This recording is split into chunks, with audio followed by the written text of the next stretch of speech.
কেমন আছো আইরা? আলহামদুলিল্লাহ ভালো, আপনি কেমন আছেন? আলহামদুলিল্লাহ আমিও ভালো আছি। তোমাকে একটা কথা বলার ছিল। বলেন। আইরা, তোমাকে আমি প্রথম দেখাতে অনেকটাই ভালোবেসে ফেলেছি। তাই আমি কি করব? তার মানে কি তুমি আমাকে ভালোবাসো না? জানি না, বলতে পারবো না। আইরা, তোমাকে আমি অনেক ভালোবাসি, লাভ ইউ। আচ্ছা, আপনি আমার কি দেখে ভালোবাসেন? ভালোবাসতে কি কিছু দেখতে হয় কি না? আমি তোমার মন দেখে ভালোবেসেছি। আমিও আপনাকে অনেক ভালোবাসি। I love you. I love you too. আচ্ছা, আপনাকে একটা কথা জিজ্ঞেস করি। বলো। ভালোবাসার মানে আপনি কি বুঝেন? ভালোবাসার মানে আমি বুঝি ভালোবাসা ভালোবাসে শুধুই তাকে ভালোবেসে, ভালোবাসা বেঁধে যে রাখে। আপনি কি কবি নাকি? আরে না, ভালোবাসার পাওয়ার জন্য না, একটু কবি হইলাম। ও তাই নাকি?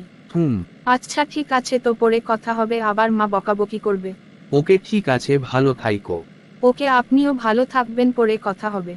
ওকে বাই, পরে কথা হবে।